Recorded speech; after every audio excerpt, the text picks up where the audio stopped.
Sebelum kita memulai ibadah kita, mari kita satukan hati, kita bersatu di dalam doa. Segala puji syukur hormat kemuliaan hanya bagi nama-Mu Tuhan. Kami bersyukur untuk hari ini Tuhan, kami boleh datang, kami boleh sujud menyembah meninggikan nama-Mu Tuhan Yesus. Bapa, mari kami undang Kau hadir di tempat ini Tuhan. Urapi setiap kami, urapi setiap rumah-rumah Tuhan, sehingga kami boleh merasakan hadirat Tuhan, kami boleh merasakan perjumpaan dengan Tuhan lewat ibadah ini Tuhan. Mari Tuhan Engkau hadir Tuhan. Engkau juga mengurapi setiap anak-anak-Mu yang melayani hari ini Tuhan. Biarlah urapan Tuhan turun atas mereka Tuhan, sehingga ibadah kami ini bukan ibadah yang biasa-biasa, tetapi ibadah yang menyenangkan hati Tuhan. Kami boleh mengalami perjumpaan dengan Tuhan hari ini. Terima kasih Bapa. Kami serahkan ibadah kami ini dari awal pertengahan sampai akhir hanya di dalam nama Yesus. Haleluya. Amin. Mari kita bersama-sama membacakan Mazmur 91. Dalam lindungan Allah, orang yang duduk dalam lindungan yang maha tinggi dan bermalam dalam naungan yang maha kuasa akan berkata kepada Tuhan, tempat perlindunganku dan kubu pertahananku, Allahku yang kupercayai. Sungguh Dialah yang akan melepaskan engkau dari jerat penangkap burung, dari penyakit sampar yang busuk. Dengan kepaknya Ia akan melindungi engkau, di bawah sayapnya engkau akan berlindung. Kesetiaannya ialah perisai dan pagar tembok. Engkau tak usah takut terhadap kedahsyatan malam, terhadap panah yang terbang di waktu siang, terhadap penyakit sampar yang berjalan di dalam gelap, terhadap penyakit menular yang mengamuk di waktu petang. Walau 1000 orang rebah di sisimu dan 10.000 di sebelah kananmu, tetapi itu tidak akan menimpamu. Engkau hanya menontonnya dengan matamu sendiri dan melihat pembalasan terhadap orang-orang fasik. Sebab Tuhan ialah tempat perlindunganmu, yang maha tinggi telah Kau buat tempat perteduhanmu. Malapetaka tidak akan menimpa kamu, dan tulah tidak akan mendekat kepada kemahmu. Sebab malaikat-malaikatnya akan diperintahkannya kepadamu untuk menjaga engkau di segala jalanmu. Mereka akan menatang engkau di atas tangannya, supaya kakimu jangan terantuk kepada batu. Singa dan ular tedung akan kau langkahi. Engkau akan menginjak anak singa dan ular naga. Sungguh hatinya melekat kepadaku, maka aku akan meluputkannya. Aku akan membentenginya, sebab ia mengenal namaku. Bila ia berseru kepadaku, aku akan menjawab. Aku akan menyertai dia dalam kesesakan. Aku akan meluputkannya dan memuliakannya. Dengan panjang umur akan kukenyangkan dia, dan akan kuperlihatkan kepadanya keselamatan daripadaku. Amin. Shalom, saya berdoa kita semua terus dalam perlindungan dan penyertaan Tuhan. Voice of Pentecost kali ini bertemakan bersinergi bagi bangsa. Kemerdekaan disebut dengan keadaan bebas dari perhambaan. Tentu, perjuangan menuju kemerdekaan tidaklah mudah. Inilah yang diperjuangkan Bung Karno, juga Bung Hatta, hingga pada 17 Agustus 1945 Indonesia merdeka. Saudara, perjuangan menuju kemerdekaan ini tidak hanya dilakukan Bung Karno sendiri ataupun Bung Hatta seorang. Perjuangan ini melibatkan seluruh aspek dan golongan dari Indonesia, termasuk umat Tuhan. Sebut saja beberapa nama, seperti Martha Christina Tiahahu, Agustinus Adi Sucipto, Herman Johannes, dan masih banyak yang lain. Ini membuktikan bahwa umat Tuhan tidak berleha-leha, melainkan ikut berjuang dalam merebut dan mempertahankan kemerdekaan. Lalu bagaimana dengan kita? Peran apa yang mampu kita tempuh demi mengisi kemerdekaan saat ini? Salah satu jawaban atas pertanyaan tersebut adalah dengan bersinergi dengan pemerintah. Sinergi berasal dari bahasa Yunani, sinergos, yang berarti rekan sekerja. Sinergi adalah suatu bentuk dari sebuah proses atau interaksi yang menghasilkan suatu keseimbangan yang harmonis, sehingga bisa menghasilkan sesuatu yang optimal. Ada 4 yang perlu kita perhatikan dalam hal bersinergi dengan pemerintah. Yang pertama, menyadari bahwa pemerintah adalah dari Allah. Tak dapat terhitung berapa banyak narasi yang diciptakan oleh oknum dalam berbagai media dan platform yang berusaha menimbulkan ketidakpercayaan masyarakat terhadap pemerintah. seperti dalam penanganan COVID-19 dan program vaksinasi yang sedang ada tepat di depan kita saat ini. Hoaks-hoaks bermunculan dan banyak masyarakat yang memakannya mentah-mentah, sehingga menjadi batu sandungan yang besar bagi pemerintah untuk bergerak. Saudara, kita sebagai orang percaya harus mampu bersinergi dengan pemerintah, sebab mereka adalah wakil Allah dan mereka menginginkan kesejahteraan atas Anda dan juga saya. Yang kedua, berdoa bagi pemerintah. Sebagian dari kita mungkin bertanya, saya hanya seorang pegawai biasa, bagaimana saya dapat bersinergi dengan pemerintah? Siapapun kita, apapun jenis pekerjaan dan usaha kita, semua dapat bersinergi dengan pemerintah dalam mengisi pembangunan. Ada 3 cara yang pasti dapat dilakukan oleh semua orang percaya, yakni berdoa, berdoa, dan berdoa. Dalam 1 Timotius 2 ayat 1-3, dikatakan bahwa kita patut untuk menaikkan permohonan, doa syafaat, dan ucapan syukur bagi raja-raja dan pembesar yang berada di atas kita. Jangan pernah jemu berdoa bagi bangsa dan negara serta pemerintah. Justru di masa-masa yang genting seperti inilah, kita semakin gencar, tekun, dan semangat mendoakan pemerintah dalam perang melawan penyakit COVID-19 serta resesi ekonomi secara global. Kita percaya bahwa setiap doa-doa kita bagi bangsa, negara, dan pemerintah yang kita sampaikan kepada Bapa di sorga tidak akan pernah sia-sia. Dan yang ketiga, berikan bagian kita. Dalam Matius 22 ayat 21, kita mendapati sebuah ajaran Tuhan Yesus yang sangat menarik tentang kewajiban kita terhadap pemerintah. Tuhan katakan, berikanlah kepada kaisar apa yang wajib kamu berikan kepada kaisar, dan kepada Allah apa yang wajib kamu berikan kepada Allah. Tuhan mengajarkan bahwa tidak patut bagi umat Tuhan yang taat kepada Tuhan untuk tidak menolong pemerintah. Pemerintah dalam membangun bangsa dan mewujudkan kesejahteraan rakyatnya tentu membutuhkan modal pembangunan, dan salah satu sumber pendapatan yang besar adalah pembayaran pajak. Maka dari itu, dengan membayar pajak, kita sedang bersinergi dengan pemerintah kita. Yang keempat, investasi demi kemajuan. Selain dari pendapatan pajak, modal pembangunan juga diperoleh pemerintah dari investasi.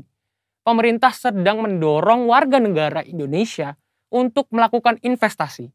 Itu sebabnya sekarang ini kita menemukan banyak sekali aplikasi yang memudahkan masyarakat untuk melakukan investasi, bahkan dengan modal awal yang sangat kecil dan dapat dijangkau oleh semua kalangan. Melalui investasi, kita turut serta membiayai pembangunan di sektor infrastruktur dan industri lainnya. Demikian investasi dapat dilakukan dengan sederhana, namun memiliki dampak yang sangat luas. Demikian saudara, bagian kita dalam mengisi kemerdekaan bukan lagi dengan bersusah payah melawan penjajah, tetapi dengan sinergi yang baik antar kita dan pemerintah. Saudara, untuk penjelasan lebih lengkapnya dari tim teologi kami, silakan buka link yang ada di atas atau scan QR Code yang tersedia. Salam integritas, Tuhan Yesus memberkati.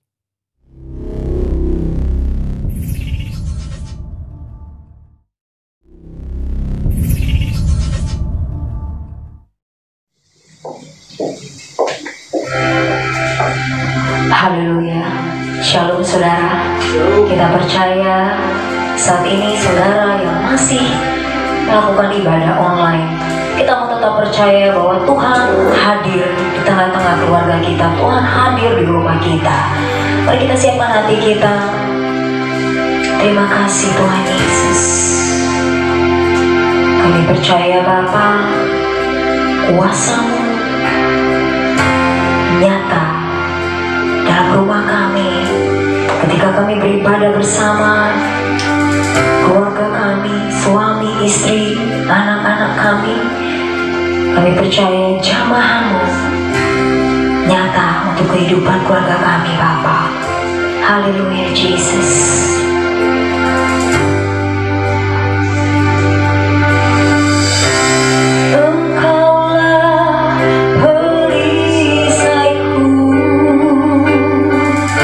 Saat badai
di bagian sekujur tubuh kami.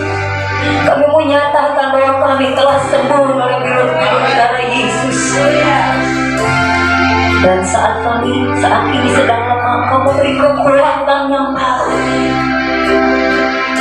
Dan kami mau terima damai dan sukacita surgawi daripada-Mu Tuhan, sehingga kami semakin kuat, semakin teguh di dalam Engkau. Kami saudara yang mau bersorak-sorak memuji memuliakan Tuhan, sama-sama kita katakan amin, haleluya. Mari saudara kita menaikkan pujian dan lebih semangat lagi. Kita percaya kasih Tuhan begitu besar bagi kehidupan kita. Mari kita naikkan pujian ini. Kita menaikkan syukur kita bahwa kasih Tuhan tidak pernah berhenti. Haleluya.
Saudara kita mau siapkan hati kita mendengarkan kebenaran firman Tuhan. Namun sebelumnya kita akan mendeklarasikan Pentakosta ketiga. Pentakosta ketiga, 1. Pentakosta ketiga adalah pencurahan Roh Kudus yang dahsyat di zaman ini melebihi yang terjadi di Azusa Street. 2. Pentakosta ketiga akan mengakibatkan penuaian jiwa yang terbesar dan terakhir sebelum Tuhan Yesus datang kembali.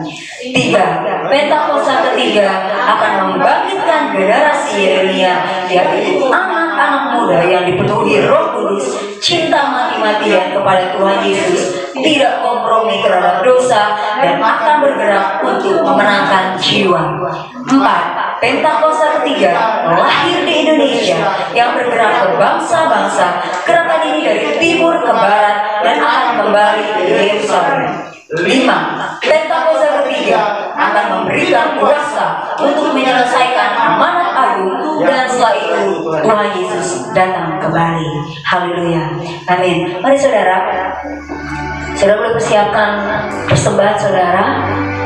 Saudara boleh berdoa dan saudara boleh tabur di tempat di mana saudara beribadah. Kembalikan ke tempat gereja kita di GBI Grand Residence. Saudara boleh melalui amplop datang kembali ke gereja atau melalui rekening BCA yang nanti ada di akhir acara akan tertera. Mari saudara kita siapkan hati kita mendengarkan kebenaran firman Tuhan. Biar Roh Kudus Kau bukakan hati kami dan beri pencahayaan untuk kami mengerti, memahami apa yang nanti boleh firman disampaikan oleh hamba-Mu.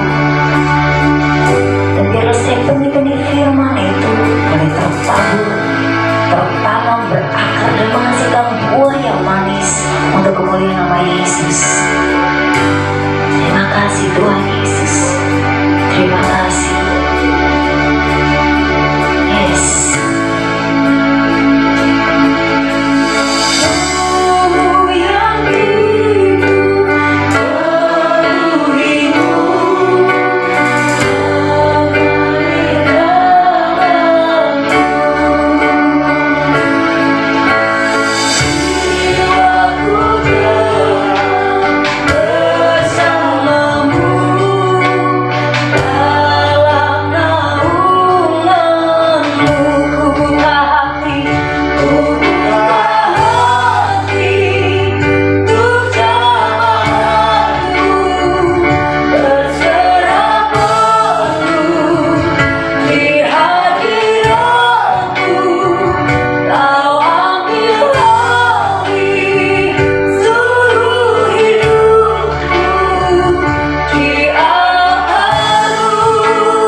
Shalom. Tuhan senantiasa menyertai memberkati kita semua. Saudara-saudara, kita masih dalam masa PPKM dan sekarang sudah mulai ada penurunan sehingga pemerintah agak melonggarkan PPKM. Tetapi untuk berkerumun gereja itu belum dibolehkan. Peraturan-peraturan yang dikeluarkan secara resmi dari Kementerian Agama, Bupati Bekasi masih pakai yang lama.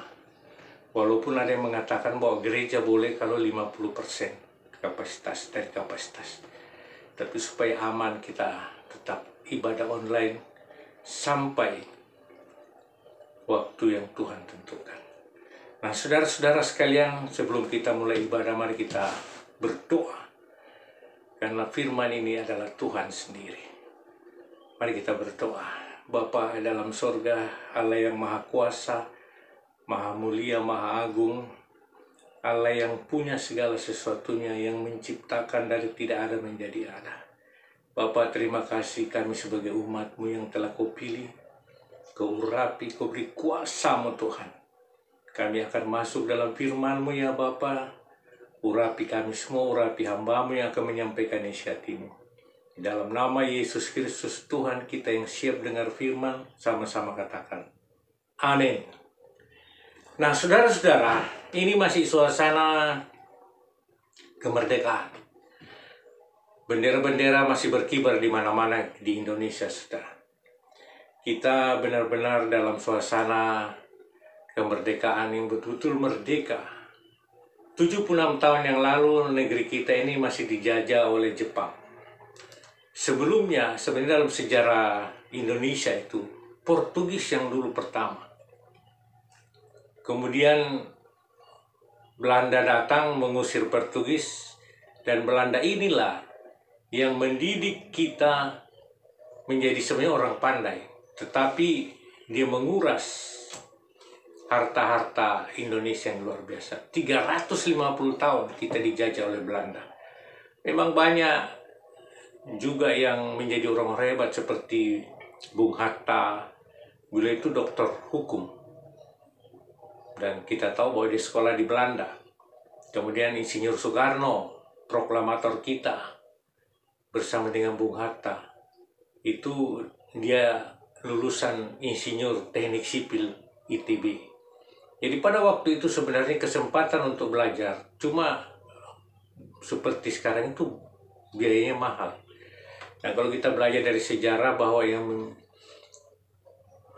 Soekarno itu, Bung Karno tidak pernah bekerja. Dia langsung terjun di bidang politik, dipenjara ke sana kemari oleh waktu zaman Belanda, tapi dia tidak pernah gentar.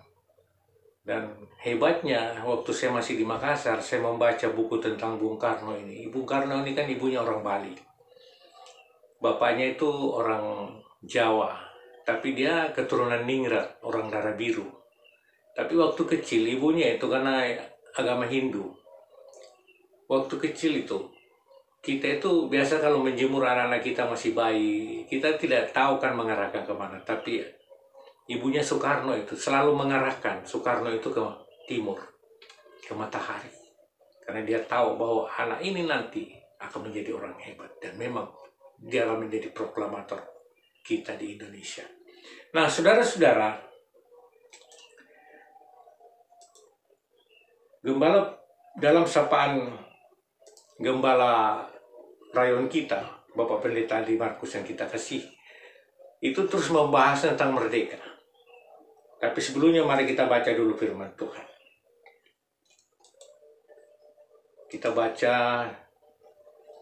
dari Yohanes 8 ayat 31 sampai 32 dan Roma 6 ayat 17 dan 18. Saya baca buat saudara. Saudara menyimak. Maka katanya, Yohanes 8 ayat 31, maka katanya kepada orang-orang Yahudi yang percaya kepadanya, jikalau kamu tetap dalam firman-Ku, kamu benar-benar adalah murid-Ku, dan kamu akan mengetahui kebenaran, dan kebenaran itu akan memerdekakan kamu. Roma 6 ayat 17-18, tetapi syukurlah kepada Allah, dahulu kamu memang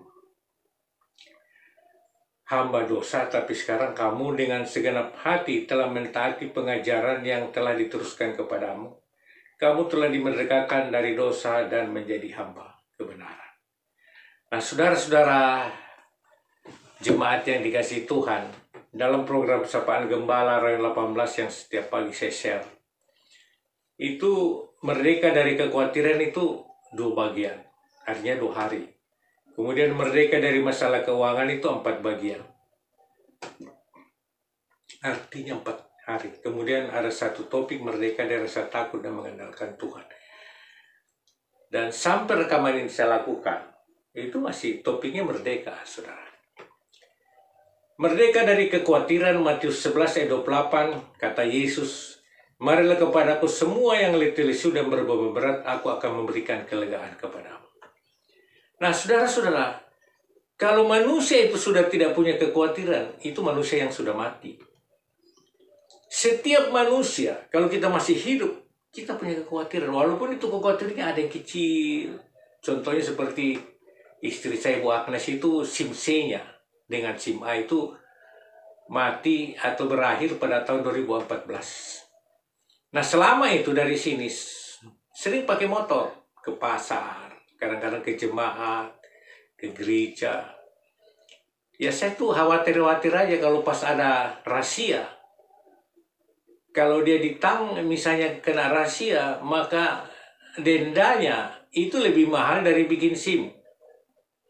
500.000. Bikin SIM 200. Kalau yang normal. Nah, saya sering berpikir, saya mau buatkan SIM. Cuma, ya dia takut dites. Takut itu. Jadi saya kadang-kadang kalau dia pergi itu, saya berdoa, ya Tuhan lindungi hamba-Mu. Lindungi. Nah, puji Tuhan, saya ada waktu pelaksanaan vaksin, saya kenal satu lalu lintas. Lalu melalui orang inilah kami minta bantuan dan dibantu. Dan Ibu Agnes tidak perlu diuji, dites, langsung foto. Puji Tuhan, saudara. Kekhawatiran itu ada, pasti. Tapi jangan kita larut dalam kekhawatiran sampai orang stres, sampai asam lambung naik, sampai jadi penyakit, masuk rumah sakit. Itu yang iblis mau. Supaya kita ini selalu terkapar dengan penyakit, dengan masalah, dengan macam-macam. Dengan demikian, dia akan berbicara, mana Tuhan? Saya pernah mengalami seperti itu. Dulu waktu Ica, anak saya itu kelas 2 SMA. Karena waktu itu pindah dari Palopo. Walaupun di Palopo itu SMA 1 dia. SMA paling top di Palopo itu. Pindah ke sini, masuk SMA 55 di Jakarta Selatan. Nah, waktu karena sudah pindah itu sudah tengah tahun, bukan awal tahun. Di situ juga kesalahan saya. Nah, waktu mau penegang kelas, karena saya waktu itu masih di Papua, mamanya seperti ini, dan terlalu banyak dalam doa dengan teman-teman di Rayon 1G, itu akhirnya dia tidak naik kelas. Dan anak ini pintar, cuma satu kekurangannya, kurang memberkati guru. Padahal sebelumnya itu kita selalu mau penegang kelas selalu datang ke guru, terima kasih atas bimbingannya, tapi di balik itu kan ada maunya kita. Nah, ini tidak dilakukan sampai dia tidak naik kelas. Nah, pada waktu itu saya di laptop saya masih pakai gereja GBI Betani yang lama, yaitu ada Successful Families. Lalu ketika pagi saya buka laptop saya, iblis itu bicara, mana suksesnya engkau anak mau itu naik kelas? Oh, saya tahu ini bukan dari Tuhan. Karena Tuhan itu selalu memberi yang menyemangati, bukan yang mematahkan semangat. Langsung saya berdiri, dalam nama Yesus. Satu rumah itu, saya teriak-teriak, dalam nama Tuhan Yesus, iblis pergi. Dan saya tahu, hari-hari ini yang dilakukan oleh iblis. Sehingga apa, ini kan dalam khotbahnya itu menurut suatu hasil riset. Di dunia dan Indonesia dikatakan bahwa orang yang takut, banyak yang meninggal karena takut. Jadi mungkin baru kena virus atau mungkin penyakit lain, tapi sudah merasa, wah saya kena langsung mati. Ya memang kita tahu bahwa mati itu adalah di tangan Tuhan. Tapi saudara jangan lupa, mati itu juga di tangan iblis sana. Karena ketika Ayub, Tuhan bilang yang kedua kalinya kepada iblis, udah kau sentuh dia. Tapi satu yang saya minta, jangan kau ambil nyawanya. Nah, saudara-saudara, terus yang kedua, merdeka dari masalah keuangan. Sampai 4 topik, 4 bagian dijelaskan. Karena memang Tuhan berjanji kepada kita orang percaya akan dipelihara hidupnya. Tapi persoalannya adalah kita tidak mau berjalan sesuai dengan firman yang tertulis di dalam Alkitab ini. Kita mau hanya menerima, tapi tidak mau memberi. Padahal tujuan Tuhan memberkati kita untuk menjadi saluran berkatnya. Dan karena kita pandai mengelola keuangan surga di bumi ini, maka hidup kita itu akan berlimpah-limpah-limpah. Banyak orang, termasuk pendeta-pendeta yang pelit, pasti dia selalu mengalami masalah kekurangan keuangan. Dan selalu menantang jemaatnya memberi, tapi dia sendiri tidak memberi. Hidup ini adalah kesempatan, saudara. Dalam Yohanes 10 ayat 10, Yesus berkata, pencuri datang hanya untuk mencuri dan membunuh dan membinasakan. Ini iblis bicara ini. Dia datang itu, kelihatannya kalau banyak pesugihan, datang ke pesugihan orang-orang, lalu dia diminta kekayaan, minta ini. Lalu iblis memberkati, ada tujuannya. Dan ujung-ujungnya dia minta nyawa. Saya bisa buktikan karena banyak yang saya sudah lihat. Nah, kata Yesus, aku datang supaya mereka mempunyai hidup dan mempunyai dalam segala kelimpahan. Ini janji Tuhan. Tapi bukan kita yang mengatur. Kita hanya setia saja sebagai orang percaya. Hidup sesuai dengan tuntunan firman-Nya ini. Maka apa kebutuhan kita? Tuhan akan memberi. Bukan keinginan kita. Karena kadang-kadang kalau keinginan kita, banyak kesaksian. Ketika orang itu diberkati Tuhan, bukannya ke gereja. Ke puncak itu kan ada gereja, nanti bergereja di puncak. Di Singapura itu kan ada gereja, kita nanti bergereja di sana. Pergi pagi, pulang sore. Jadi waktunya itu bukan Tuhan yang utama. Tapi Tuhan jadi nomor 2. Bahkan mungkin bisa menjadi nomor keberapa dalam hidupnya. Nah, saudara-saudara, itulah sebabnya Tuhan menjawab doa kita bukan keinginan kita. Tapi programnya Tuhan, kebutuhan kita. Nah, saya mencoba dari Yohanes 2 firman, 2 penulis. Yohanes 8 ayat 31, 32 dan Roma 6 ayat 1, 17. Kita tahu Yohanes ini ditulis oleh Rasul Yohanes dan Roma ini ditulis oleh Rasul Paulus. Ini 2 waktu yang sangat berbeda. Saya percaya Rasul Paulus belum membaca kitab Yohanes pada waktu itu karena memang belum ditulis. Nah, tetapi dalam Alkitab itu saya belajar dari Alkitab Eshword yang ada bahasa Inggrisnya, bahasa Yunaninya, kalau Perjanjian Lama bahasa Ibrani, lalu ada terjemahannya bahasa Inggris, dijelaskan panjang lebar. Dan ini sama-sama ditulis dalam bahasa Yunaninya Eliohero, artinya liberty, artinya kemerdekaan, dimerdekakan. Nah, saudara-saudara, cuma ada sedikit perbedaan dari tafsir menurut dari bahasa Yunani itu dalam bahasa Inggris. Kalau di dalam Yohanes 8 ayat 31-32, dimerdekakan karena kebenaran hidup. Karena kita mengerti kebenaran, ya tentunya firman Tuhan. Lalu kita berjalan sesuai, kita betul-betul orang yang merdeka. Tetapi di dalam Roma 6 ayat 17-18 itu lebih tajam, dia mengatakan kita dimerdekakan dari dosa. Karena Bapa kita ini adalah kudus, makanya kita dimerdekakan dari dosa. Nah, saudara-saudara, hidup, saya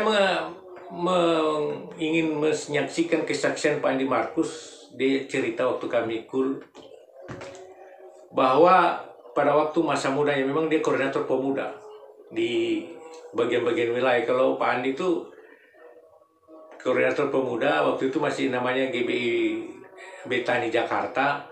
Dia koordinatornya di Bekasi. Nah, karena semua pada kerja, jadi untuk mengurus program-program pemuda ini kadang-kadang terhambat karena waktu. Sehingga pernah waktu itu mereka kumpul semua pengurus-pengurus pimpinan pemuda GBI Betani Jakarta itu di kantor lama, di kantor pusat itu di Kelapa Gading Blok LC. Nah, ketika mereka itu sudah tidak bisa berdiskusi karena satu sibuk ini, satu sibuk ini, satu sibuk ini, sibuk ini. Jadi tidak bisa satu ketemu waktunya karena semua bekerja. Lalu Pak Dani Tumewa itu lewat, wakilnya Pak Niko. Beliau juga dulu ini kan orang sekuler, dia salah direktur musik Yamaha, Yayasan Yamaha di Indonesia sebelum dia dipanggil Tuhan dan dia berhenti. Nah, ketika waktu itu Pak Dani dipanggil, lalu mereka mengungkapkan lah masalah-masalah kayak waktu yang tidak bisa sinkron. Lalu Pak Dani mengatakan begini, Tuhan tidak pernah memanggil orang yang menganggur. Tuhan selalu memanggil orang yang betul-betul dia sudah berkati ke dalam kesibukannya. Bisa nggak dia punya waktu untuk Tuhan? Sejak waktu itu itu saja perkataan Pendeta Dani Tumewa. Artinya dia masuk ke kantor mereka waktu itu langsung diam, sama-sama betul-betul dipenuhi oleh Roh Kudus dari perkataan itu. Lalu mereka membuat satu program yang memang harus ada yang mengorbankan waktu, pekerjaan untuk itu. Nah, saudara-saudara, jadi hidup itu tidak menganggur, saudara. Aktif dalam segala, berpikir kita positif. Kita harus tahu. Di dalam Matius 6 ayat 26, Yesus mengatakan, ini perkataan Yesus, pandanglah burung-burung di langit yang tidak menabur dan tidak menuai, dan tidak mengumpulkan bekal dalam lumbung, namun diberi makan oleh Bapamu yang di surga. Bukankah kamu jauh melebihi burung-burung itu? Tuhan katakan, pandanglah burung di langit. Tuhan tidak bilang pandanglah burung dalam sangkar. Saya punya 3 burung lovebird, Ibu Agnes punya, saya hanya memelihara. Itu tiap pagi saya tambah makanannya, kalau sudah tempatnya sudah kotor makanannya saya bersihkan, saya kasih makanannya pelet makanan burung biji-bijian itu, lalu airnya saya ambil, saya cuci tempatnya, saya masuk lagi karena lovebird itu suka mandi dia. Kalau kotor ini nggak mau. Nah, burung-burung yang dalam sangkar ini kan hidupnya ya begitu, sudah siap makan, siap ini, tapi dia kan di sangkar. Tapi burung-burung di langit, kata Tuhan, itu begitu bangun, dia langsung terbang dan dia bunyi, bunyi. Tuhan memberi perumpamaan seperti itu. Nah, kalau waktu itu saya ikut kursus keuangan dalam kerajaan Allah di Surabaya dari pendeta Dr. John Avancini, itu beliau dijuluki rasul keuangan dari Amerika. Dia mengatakan burung-burung itu tidak punya deposito. Begitu bangun pagi, dia udah bangkrut, tidak punya segala sesuatu. Tapi dengan semangat dia akan terbang mencari makan. Nah, kita umat manusia sama dengan orang tidak percaya. Kita harus bekerja, kita harus cari makan, tapi membedakan. Amsal mengatakan, berkat Tuhan yang menjadikan kaya, susah payah tidak bisa menemuinya. Nah, saudara-saudara yang dikasihi Tuhan, mengapa kita dimerdekakan dari dosa? Karena kita sudah mengerti kebenaran, seperti dalam kitab Yohanes. Dan kita dimerdekakan dari dosa, seperti dalam surat Roma. Mengapa? Kita baca 1 Petrus 2 ayat 9. Tetapi kamulah bangsa yang terpilih, imamat yang rajani, bangsa yang kudus, umat kepunyaan Allah sendiri, supaya kamu memberitakan perbuatan-perbuatan besar dari Dia yang telah memanggil kamu keluar dari kegelapan kepada terangnya yang ajaib. Jadi berdasarkan ini sebenarnya perkataan Tuhan kepada bangsa Israel yang disampaikan oleh Musa. Tetapi kemudian Petrus mengutip lagi dalam perjanjian baru, supaya kita orang-orang percaya di dalam Yesus Kristus Tuhan dan pelepas kita, penolong kita, juru selamat kita itu berlaku bagi kita sebagai orang-orang Israel rohani, diadopsi. Nah, mari kita lihat ada beberapa yang perlu kita lihat. Dikatakan kamulah imamat yang rajani. Jadi kita ini adalah imam-imam. Imam yang memimpin diri kita sendiri kepada kebenaran hidup, kepada percaya kepada Tuhan. Karena musuh terbesar itu bukan iblis sebenarnya, diri kita. Dalam jiwa kita ini ada kehendak, ada perasaan, dan ada keinginan. Nah, itulah tadi kenapa jangan kita mencari harta kepada minta harta kepada Tuhan. Minta hikmat. Dan kalau kita diberi hikmat, kita akan bisa cari uang, kita akan bisa mengurus keluarga, dan kita juga bisa menjadi saksi bagi kemuliaan Tuhan. Itu yang paling penting. Jadi itulah sebabnya Amsal Raja Salomo penulis Amsal mengatakan, berkat Tuhan yang menjadikan kaya, susah payah tidak bisa menambahnya. Itu kalau anak Tuhan. Kalau bukan anak Tuhan, nipu sana, nipu sini. Nah, yang kedua, imamat yang rajani. Kita ini adalah anak-anak raja, saudara. Tapi dalam kita masih di dunia ini, kita ini belum memperlihatkan kita ini adalah raja. Kita masih anak raja. Karena apa? Kita ini punya kuasa. Kita mengusir iblis. Kita bisa memerintahkan berkat untuk datang bagi orang yang kudus. Rasul Paulus mengatakan kami ini tidak punya apa-apa, tapi kami bisa memperkaya orang. Tentu dengan apa? Doa. Nah, yang ketiga, imamat umat yang kudus, bangsa yang kudus. 1 Petrus 1 ayat 16, sebab ada tertulis, kuduslah kamu sebab aku kudus. Ini perkataan Tuhan dalam Ulangan. Dia bilang kepada bangsa Israel, kamu harus kudus karena aku kudus. Itulah yang membedakan kenapa manusia itu jauh dari Tuhan. Karena Tuhan itu kudus, manusia itu berdosa. Oleh karena itu ada pengantara, yaitu Yesus, yang telah mengorbankan hidupnya di kayu salib. Menjadi pengantara bagi Allah pencipta kita dan kita manusia ciptaannya. Kenapa? Karena kita akan menjadi alatnya. Karena kita di anaknya dalam kerajaannya di muka bumi ini. Dalam Ibrani 12 ayat 14, berusahalah hidup damai dengan semua orang dan kejarlah kekudusan. Jadi kekudusan itu harus diusahakan. Bukan datang begitu aja, atau kita cuma duduk, baba si pipi titit atau melayani, haleluya. Tapi dalam kehidupan kita sehari-hari kita tidak damai dengan orang, kita tidak kudus. Sebab tanpa kekudusan tidak seorang pun akan melihat Tuhan. Itu saudara. Nah, apakah kekudusan bisa terus? Bisa, tapi bisa jatuh lagi. Kalau saudara dilawat Tuhan, pada waktu itu saudara kudus. Tapi setelah itu kalau perbuatan hidup saudara gak baik, hadirat Tuhan itu terangkat dari saudara. Mengapa kita dimenangkan dari dosa? Supaya kamu memberitakan, nah ini, supaya kamu memberitakan perbuatan-perbuatan yang besar dari Dia yang telah memanggil kamu keluar dari kegelapan kepada terangnya yang ajaib. Itulah sebabnya saya terlalu percaya kalau kita sungguh-sungguh dengan Tuhan.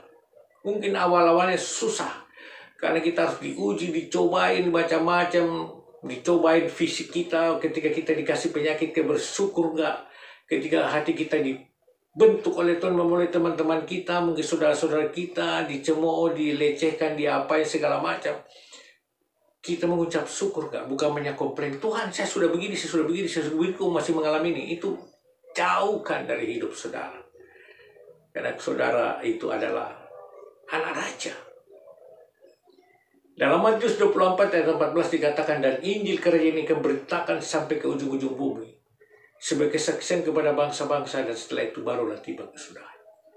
Nah, ini yang bikin gereja itu bergerak. Saudara-saudara umat Tuhan itu bergerak. Gereja dalam arti pribadi, gereja dalam arti organisasi. Kemudian untuk apa? Untuk menyelesaikan amanat agung Matius 28 ayat 19 sampai 20. Karena itu pergilah ke seluruh dunia. Jadikanlah bangsa muridku dan baptislah mereka dalam nama Bapa, Putra, dan Roh Kudus, dan ajarlah mereka seperti yang kuperintahkan kepadamu. Dan ketahuilah, aku menyertai kamu sampai selama-lamanya. Nah, saudara-saudara, 1 Petrus 2 ayat 9 ini saya ulang lagi. Tetapi kamulah bangsa yang terpilih, imamat yang rejani, bangsa yang kudus, umat kepunyaan Allah sendiri, supaya kamu memberitakan perbuatan-perbuatan besar dari Dia yang telah memanggil kamu keluar dari kegelapan kepada terangnya yang ajaib. Kenapa? Karena kita umat kepunyaan Allah sendiri. Haleluya. Nah, saudara-saudara, kalau saudara tidak merasa bahwa saudara itu bukan umat kepunyaan Allah, udahlah, jangan terlalu berharap banyaklah. Tapi kalau saudara mengatakan umat kepunyaan sendiri, Tuhan itu, maka kita harus mengejar Tuhan itu. Saudara, hari-hari ini kita mau melayani orang secara face to face kan sulit, bahkan tidak bisa. Tetapi forum doa melalui Zoom itu banyak banget. Nah, 3 di gereja kita itu, yang pertama itulah di kul kita setiap Jumat malam. Yang kedua itu adalah Menara Doa Rayon. Dulu kita dijadwal Rabu dan Jumat, sekarang Jumat diambil oleh bapak-bapak, jadi tinggal hari Rabu. Nah, masa Rabu saja dari jam 7 malam sampai jam 8 sudah tidak bisa? 1 jam, 1 minggu, hanya untuk bersekutu dengan Tuhan. Jangan mengharap saudara dikasih tugas. Tidak ikut dikasih tugas pun kita ikut di dalamnya, dan kita juga akan menerima berkat Tuhan. Yang ketiga, Menara Doa Associated Prayer Tower. Itu untuk bangsa-bangsa.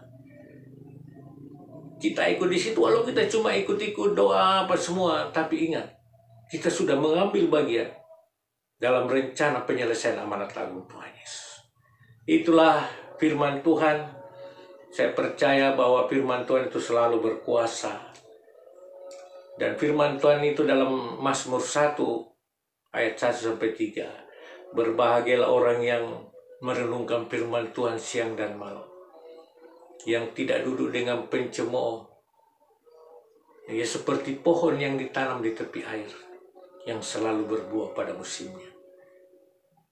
Dan apapun yang diperbuat, dibuat Tuhan berhasil. Bukan dia yang membuat berhasil, Tuhan yang membuat dia berhasil. Itulah firman Tuhan hari ini, mengapa kita harus merdeka. Karena waktu saya tidak uraikan lagi. Banyak ayat-ayat dalam firman Tuhan itu kita dimerdekakan dari masalah kebutuhan hidup. Ada, tapi dalam bahasa Inggris, semua kebutuhan hidup kita itu akan dipenuhi Tuhan kalau kita betul-betul hidup sebagai orang yang merdeka dari dosa, merdeka dari pikiran-pikiran yang tidak baik, merdeka dari maksud-maksud yang jahat. Itulah semua saya berdoa saudara semua merdeka. Orang yang merdeka dalam Tuhan akan menjadi alatnya Tuhan untuk menjadi diberkati dan akan menjadi berkat. Haleluya. Mari kita berdoa. Bapa, terima kasih firman-Mu telah hamba sampaikan. Kiranya apa yang kami terima hari ini itu menjadi kekuatan. Kami renungkan Tuhan. Dan di dalam firman itu ada berkat-berkat-Mu. Terima kasih Tuhan. Kami mau hidup mengerti akan rencana Tuhan dalam kehidupan kami, dalam keluarga kami. Terima kasih Bapa, dalam nama Tuhan Yesus kami berdoa dan mengucap syukur padamu. Haleluya. Amin.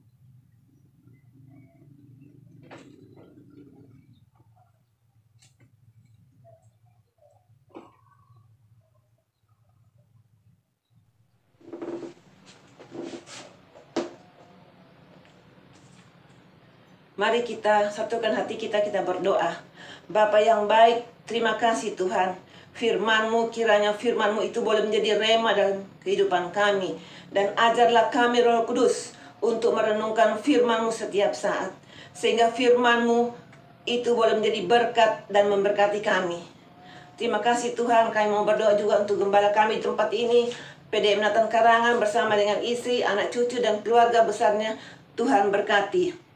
Kami juga mau berdoa untuk gembala rayon kami, Bapak Pendeta Dr. Antoni Barkus MTH bersama Ibu Sutanti dan kedua anaknya dan keempat wakilnya Tuhan Kau berkati. Dan kami mau berdoa khususnya untuk gembala kami, gembala pembina kami Bapak Insinyur Niko Nyotora Harjo, Tuhan Kau berkati, bersama dengan Ibu Hermin, keluarga besar dan keempat wakilnya Tuhan berkati. Berkati jemaat-Mu semua yang mengikuti secara online ibadah kami Bapa, pekerjaan, usaha dan keluarga mereka. Pelihara kehidupan keseharian mereka ya Bapa. Pelihara akan kehidupan iman percaya dan tambahkan pengharapan mereka di dalam Engkau ya Tuhan Yesus. Kasih setiamu melimpah-limpah di dalam perbuatan mereka. Jadikanlah jemaat-Mu ini menjadi saluran berkat-Mu ya Tuhan Yesus. Berkati para pelayan-Mu yang mengambil bagian dalam ibadah online ini. Berkati Pak Jokowi sebagai presiden kami dan wakilnya Kiai Haji Ma'ruf Amin dalam memimpin negara kesatuan Republik Indonesia. Berikan hikmat-Mu ya Tuhan dalam menyelesaikan pandemi yang melanda bangsa Indonesia dan dunia.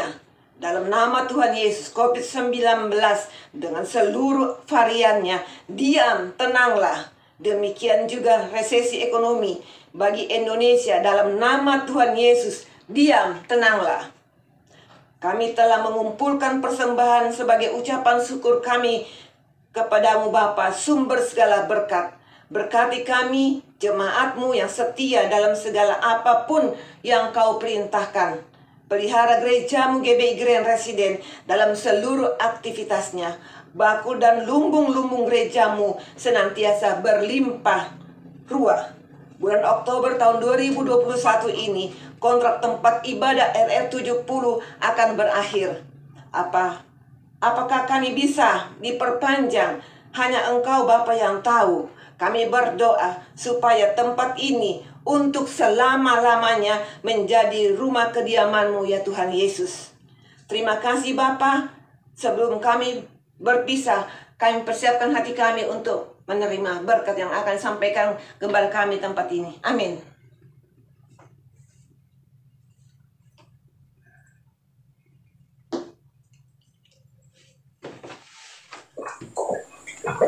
Saudara kasih Tuhan di rumah-rumah dimanapun saudara berada, sebelum kita mengakhiri ibadah online ini, terimalah berkat Tuhan.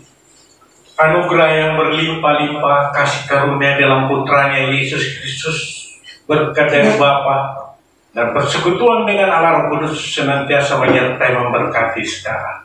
Dimanapun Anda berada, senantiasa akan diberkati dan keluar masuk akan dipelihara. Dalam keluarga, dalam pekerjaan, dalam usaha, dan apapun yang kau lakukan di dalam namanya Tuhan kita Yesus Kristus, kau akan diberkati. Dalam nama Tuhan Yesus, kita yang sudah terima berkat dan percaya sama-sama katakan amin. Kasih Tuhan tak berkesudahan, tak habis-habisnya rahmat-Nya, selalu baru setiap pagi,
besar setiamu Tuhan Yesus memberkati.